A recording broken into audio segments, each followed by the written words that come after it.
I'm currently sitting in the operator station of the tractor. We're going to briefly discuss the controls that will be operated on the left-hand side of the seat. There's two main controls on this side of the seat.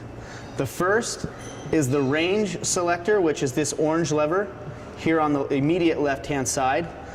On this lever you will see an A, a neutral, a B, and a reverse. To make the tractor go forward in a slow speed, you will have this in range A. To go in a higher speed, you will be in range B. Or if the tractor needs to be moved in reverse, you will have it in range R, which stands for reverse. The middle N stands for neutral. This means the tractor is not in a particular gear, and so if you get off the tractor in this range, you will definitely need to have the park brake set, which I will talk about here shortly. The tractor must also be in neutral to be started. The yellow knob here to the rear is the PTO lever, or the power takeoff. Whenever an implement to the rear of the tractor will be ran, such as the blue spader, which requires tractor power to turn it, this is how the unit is engaged. It will be pushed forward until it locks. At this point position, the PTO is engaged. In this position, it is disengaged. Also, I will make note that this is the diesel fuel fill. This is where diesel is added to the tractor. I will also review this at the rear of the tractor when we discuss those options. One more thing on the left-hand side of the tractor is the clutch pedal. The clutch pedal will be operated by my left foot, and it is operated by simply pushing it in. When the clutch pedal is depressed or pushed, it will stop the tractor from power. It doesn't necessarily mean it'll stop the tractor from moving. If you are on either an incline or a decline, the tractor will still potentially roll. This will just disengage the transmission and the engine from the wheels. When it is released, it will continue to move. Also, in order to change gears from either a range, which we just discussed, or a gear, which we will talk about on the right-hand side, the clutch pedal must be depressed. On the right of the tractor, we have the gear selector, which has an orange top and shows a 1, 2, 3, 4, and a neutral. These are your gears, which you will use within each letter range. Immediately following behind that, we'll have the black knob that my hand is on with a numeral I or 1 on top. This is going to operate the hydraulic SCV, or selective control valve, which is on the rear of the tractor. Behind that, we have the hitch controls. The hitch controls consist of a draft, which is set on the left side, and the actual hitch raise up and down, which is on the right side. The further back this lever is pulled, the higher the implement will raise. The further forward that I push this lever, the lower the implement will be raised. So if, for example, I was pulling a corn planter or a spader, when I'm operating in the ground, I will have it in this position. When I'm turning the implement, I will lift up on or pull back on this lever, raising the implement off the ground. Keep in mind, you only need to raise the implement just so it is off the ground. It doesn't need to be raised as high as possible every time. For the spader, we should set this lock, in which can be set by sliding to the position. So what we should do is slowly pull back on this lever until the IMANT's teeth or spades are barely out of the dirt. At that point, we will slide this lever forward to make a stop, and we will push back on this lock lever. That way we can push forward to run it in the dirt, and then it has a stop position so that it doesn't raise it too high. Raising the spader too high or any implement too high could potentially damage the PTO shaft. Also, whenever you're operating any tool and it is out of the ground, shut your PTO off. There's no reason to keep it running. On the left, we have the draft control. The draft control will set the hitch resistance. So if it is in the off position, there will be no floating in the hitch.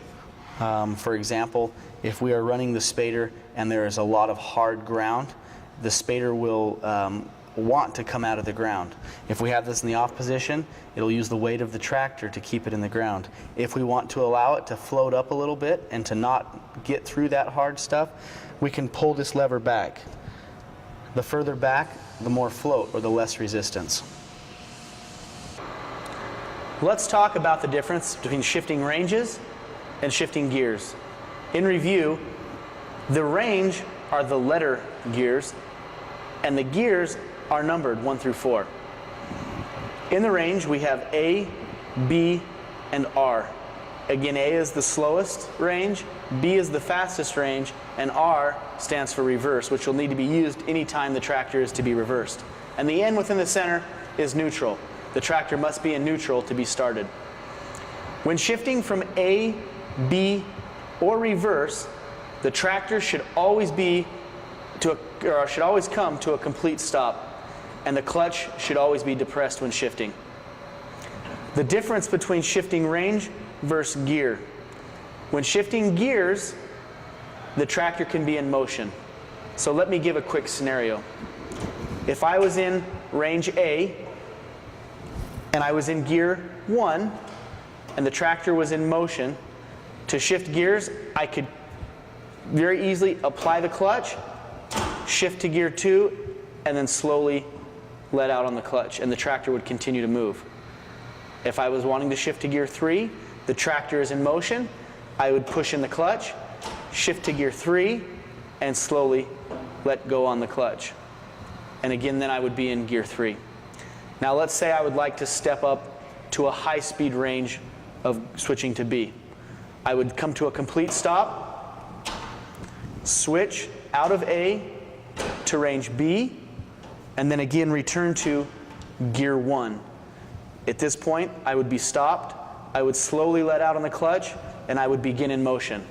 Then I could then grab the clutch or apply the clutch, shift to gear 2, slowly let out on the clutch, and continue in motion. So again, in review, range A and B needs to be shifted at a complete stop. Gears 1 through 4 within each of the ranges can be shifted in movement. Let's talk briefly about the dash or the cluster on this tractor. We have 3 gauges which are very informative to us on this tractor. The first on the left is the fuel gauge. The fuel gauge tells us how much diesel is currently remaining in the tank. It is very important that we do not run this tractor out of diesel. Once a diesel system has air in it, it is very difficult to get all the air out. So try not to run this tractor with this needle pointing into the red. Keep it within the green. The center gauge here is our RPMs. It's going to tell us how fast the engine is running.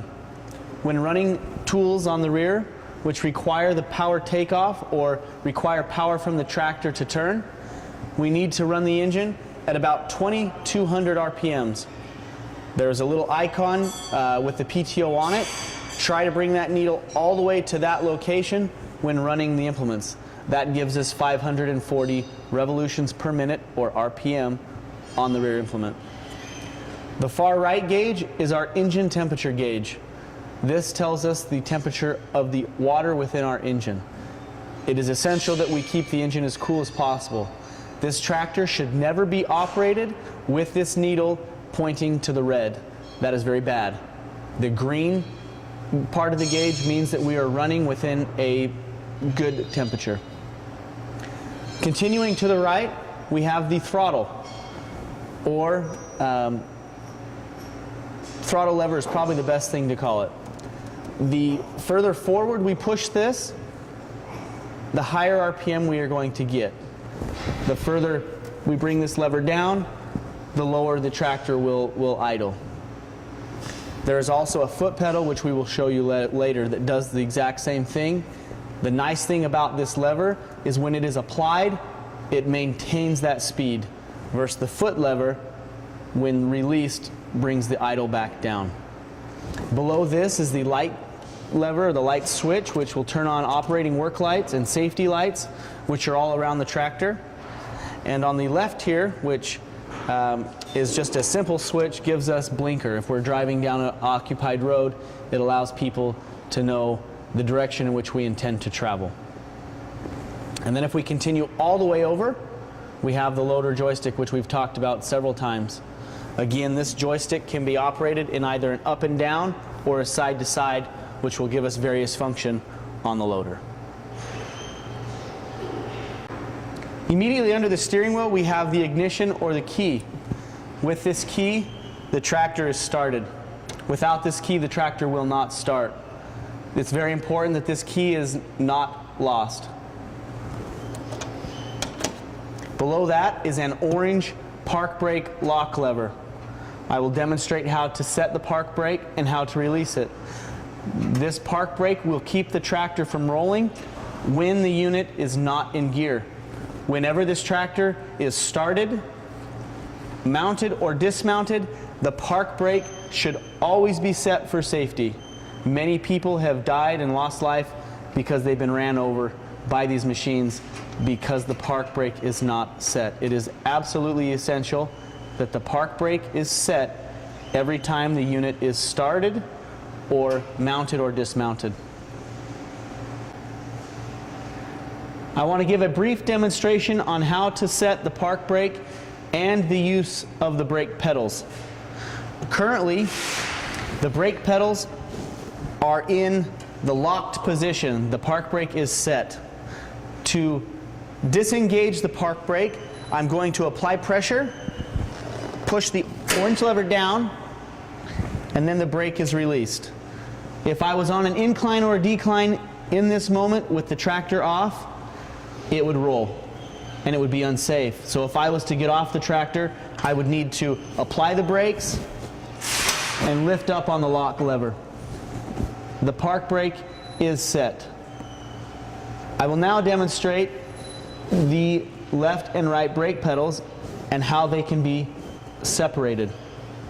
If I was to be operating the tractor or moving forward and I needed to turn very sharp, in this instance the park brake would be off and the tractor would be running.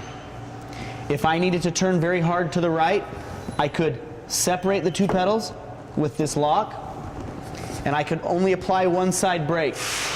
If I was to apply the right brake, it would lock the right tire and the left tire would help to turn us to the right. The same with the left. If I would to push on the left pedal, the left tire would lock and the right tire would help to carry the tractor to the left. It is very important that traveling down a roadway or at any sort of high speed out of a field that the pedals are locked together. This is because if an operator was to apply pressure on the pedal, potentially we could push the left or the right and it would cause the tractor to be unsafe. Above the loader's control, you will notice a sticker.